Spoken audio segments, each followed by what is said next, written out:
Ibu Nirwana. Gimana kabarnya? Waalaikumsalam warahmatullahi wabarakatuh. Kabar baik. Tadi udah ini ya berarti Ibu. Udah pindah berarti ke Sulawesi Tengah. Ya, betul. Jadi Ibu, sesuai dengan apa yang disampaikan, saya atas nama Pokja Perempuan dan Anak Mahkamah Agung menyampaikan terima kasih kepada LBH Semarang yang sudah membantu kami untuk memberikan pemahaman untuk mensosialisasikan Perma 3 2017 ini. Perma 3 2017 ini sengaja dibuat oleh Mahkamah Agung agar hak-hak perempuan, terutama untuk mengakses keadilan ini bisa lebih memudahkan. Namun seperti yang disampaikan tadi, masih ada anggapan bahwa pengadilan itu menyeramkan, berbelit-belit, bahkan mungkin terjadi viktimisasi seandainya nanti diproses. Hal ini sebenarnya sudah harus hilang dari pengadilan. Kenapa saya katakan demikian? Perma 3 sudah mengamanahkan di mana perempuan yang mengalami ada rasa trauma, ada halangan-halangan tertentu untuk hadir sendiri di persidangan, itu sudah diberi satu ruang agar mereka bisa diperiksa tanpa kehadirnya di persidangan. Apakah karena audiovisual itu sudah diberikan peluang oleh Perma tersebut.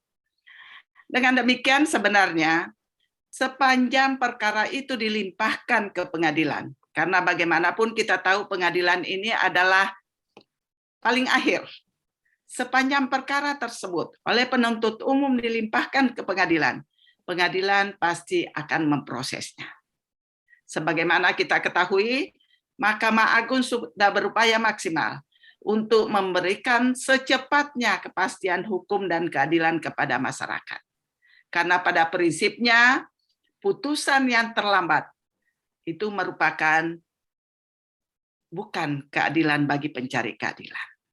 Karena bagaimanapun pencari keadilan berharap adanya kepastian hukum secepat mungkin.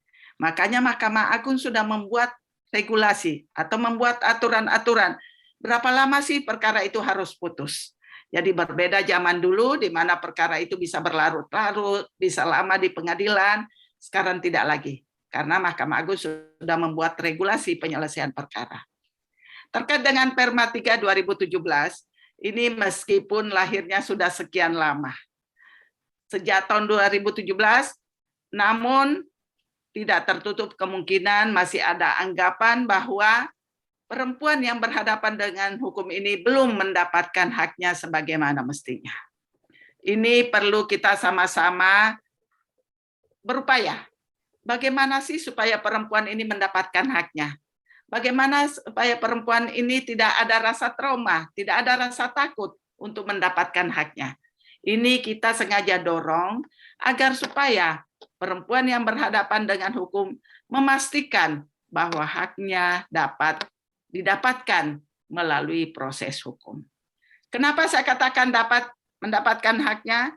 Terutama dengan adanya undang-undang terbaru yaitu Undang-Undang 12 tahun 2022 tentang tindak pidana kekerasan seksual, di mana kita ketahui perempuan berhadapan dengan hukum sangat-sangat lumayan meningkat. Oleh karena itu, dari undang-undang tersebut, kita patut bersyukur karena Undang-Undang 12 2022 itu sangat memberikan hak-hak dari perempuan di sana. Baik dari bagaimana tata cara pembuktiannya dan sebagainya, itu tujuannya agar hak-hak daripada korban, karena korban daripada tindak pidana ini identik dengan perempuan. Kita meskipun kita tidak bisa menafikan bahwa kemungkinan ada korbannya laki-laki, namun sangat kecil.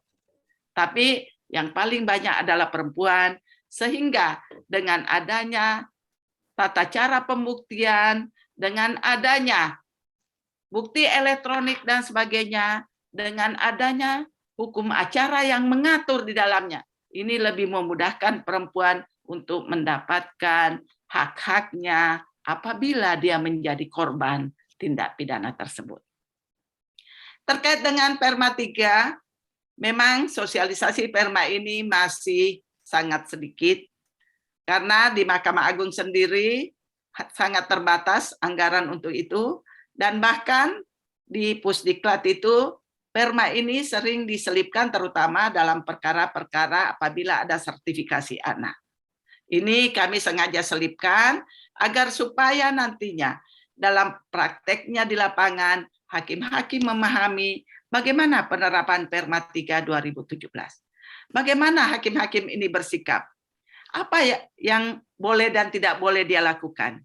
Jadi ini semua bertujuan agar hak-hak perempuan yang berhadapan dengan hukum ini dapat mendapatkan haknya, dapat dia lebih percaya diri, karena bagaimanapun perempuan yang mengadukan hal-hal yang terjadi pada dirinya itu merupakan perjuangan bagi kaum perempuan.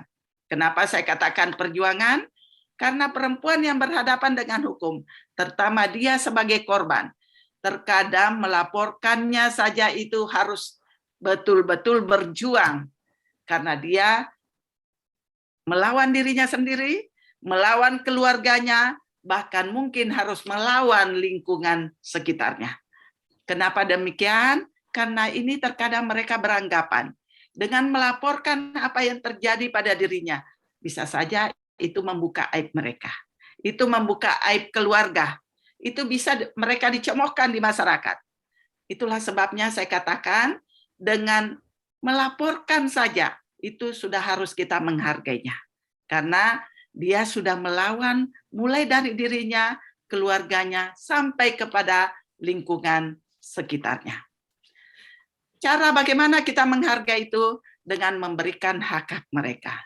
Baik haknya untuk mendapatkan pendampingan, hak mereka untuk mendapatkan apabila memang memenuhi syarat untuk restitusi, kita harus memberitahukan bahwa mereka punya hak untuk itu. Begitu pula hak mereka untuk didampingi oleh pendamping, agar dia bisa merasa nyaman, bisa leluasa menyampaikan apa yang dialaminya. Hal ini sudah diatur dalam Perma 3 tahun 2017, agar supaya perempuan yang berhadapan dengan hukum ini tidak ada rasa trauma lagi, tidak terjadi viktimisasi pada dirinya, atau menjadi korban apabila dia diproses di pengadilan. Saya rasa poin inti terkait Perma 3 itu mudah-mudahan Perma 3 ini bisa kita terapkan, terutama rekan-rekan yang sering bersentuhan dengan perempuan yang menjadi korban.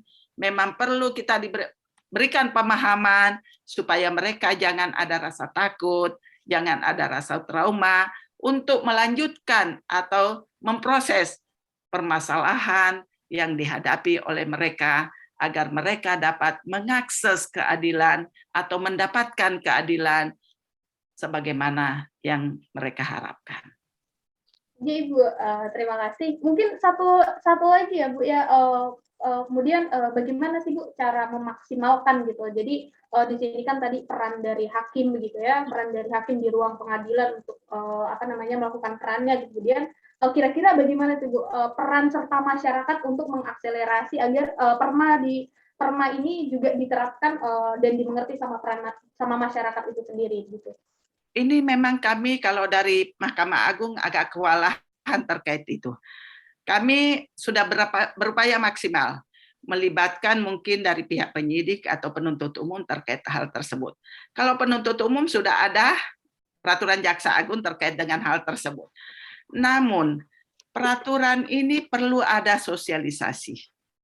Perlu ada pemahaman terutama garda depan. Bagaimana mereka supaya dalam hal menggali fakta, tidak menjadikan pihak korban ini menjadi korban kedua kalinya. Terutama dengan pertanyaan-pertanyaan yang seharusnya tidak diajukan. Janganlah mengajukan hal yang vulgar. Janganlah mengajukan pertanyaan yang kemungkinan membuka luka lama mereka. Ini mungkin memang perlu perlu pemahaman atau perlu duduk bersama antar aparat penegak hukum. Mahkamah Agung sudah berupaya maksimal, tapi itu terbatas kepada hakim-hakim yang ada di Mahkamah Agung. Terkait dengan masyarakat, memang mungkin perlu ada suatu sosialisasi kepada masyarakat agar masyarakat tidak memperlakukan korban ini menjadi korban berikutnya. Saya katakan menjadi korban berikutnya, terkadang mungkin dengan adanya terjadi hal-hal seperti itu.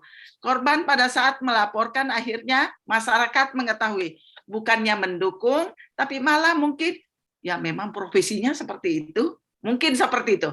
Ini menjadikan mereka makin tidak ada kepercayaan diri untuk bagaimana dia bangkit, bagaimana dia mendapatkan haknya, karena tidak semua perempuan yang, mohon maaf, mungkin profesinya memang seperti itu, tapi bukan berarti seenaknya diperlakukan oleh semua orang. Dia bisa semua diperlakukan oleh semua meskipun dia tidak mau. Ini tidak. Jadi inilah yang perlu mungkin ada pemahaman, terutama kepada masyarakat, terlebih-lebih kepada aparat penegak hukum. Saya katakan terlebih-lebih kepada aparat hukum, karena bagaimanapun proses untuk sampai ke pengadilan ini melalui proses panjang. Saya katakan melalui proses panjang, mulai dari berita acara penyidikan, mereka sudah harus dimintai keterangannya, sampai mungkin dilimpahkan ke penuntut umum. Di penuntut umum nanti lagi akan diajukan pertanyaan untuk memperkuat apakah ini bisa dilimpahkan atau tidak. Begitu pula pada saat proses persidangan. Itulah saya katakan pengadilan ini tempat terakhir penyelesaian suatu perkara. Sehingga apabila perempuan berhadapan dengan hukum, sejak semula dia sudah ada rasa trauma, dia sudah ada rasa takut, dia sudah ada rasa sulit untuk mendapatkan haknya, otomatis mereka sulit untuk sampai ke pengadilan. Ini yang sangat kami harapkan, adanya kerjasama antara semua aparat penegak hukum, terutama rekan-rekan dari LBH selaku pendamping nantinya, selaku yang betul-betul bersentuhan langsung dengan pihak perempuan yang berhadapan dengan hukum. Kami berharap banyak agar memberikan pemahaman kepada perempuan berhadapan dengan hukum bahwa mereka punya hak. Mereka tidak usah trauma.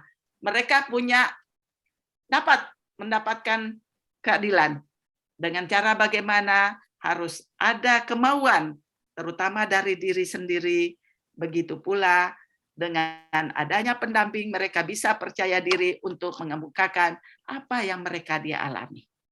Saya rasa ini harapan kami, terutama kepada LBH yang banyak bersentuhan langsung terkait dengan terutama korban perempuan yang ada sekarang ini. Jadi mungkin satu kali terakhir call to action bagi hakim, Bu, khusus untuk menerapkan agar perma ini secara maksimal di pengadilan itu diterapkan. Pada prinsipnya kalau di pengadilan, insya Allah sudah bisa diterapkan. Saya katakan demikian karena hakim-hakim kita ini paling tidak mau dilaporkan. Dia paling menghindar namanya dilaporkan. Sementara apabila tidak mematuhi perma, itu bisa unprofessional conduct. Itulah sehingga hakim-hakim, terutama semua yang ada di daerah ini, kalau di wilayah saya, perma ini saya sudah sosialisasikan, khusus sewilayah PT Sulawesi Tengah. Karena sengaja saya sosialisasikan perma ini agar supaya mereka memahami betul bahwa ternyata memperlakukan perempuan yang berhadapan dengan hukum sudah diatur oleh perma. Mereka sudah ada rambu-rambu, mereka ada larangan ini dan itu. Terutama harus mereka terapkan pasal 5. Bagaimana hakim harus bersikap? Ini yang selalu kami tekankan kepada rekan-rekan hakim yang ada di daerah, agar supaya perempuan yang berhadapan dengan hukum ini tidak lagi takut atau merasa trauma atau menganggap pengadilan kok seram. Ini yang kami upayakan. Mengucapkan terima kasih ke LBH karena membantu kami untuk mensosialisasikan perma ini. Bagaimanapun perma tanpa disosialisasikan itu mungkin sulit untuk kita terapkan. Karena harus ada persamaan persepsi dari antara aparat penegak hukum. Saya katakan di antara penegak hukum termasuk penasihat hukum. Karena kenapa Oh, demikian? iya. Penasehat hukum adalah bagian dari penegakan hukum, terutama terkait dengan perkara-perkara yang ditanganinya.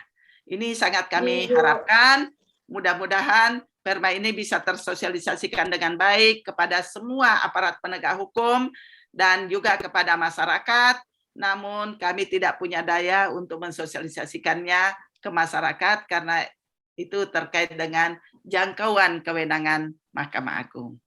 Saya rasa itu yang bisa saya sampaikan. Sukses selalu untuk LBH Semarang.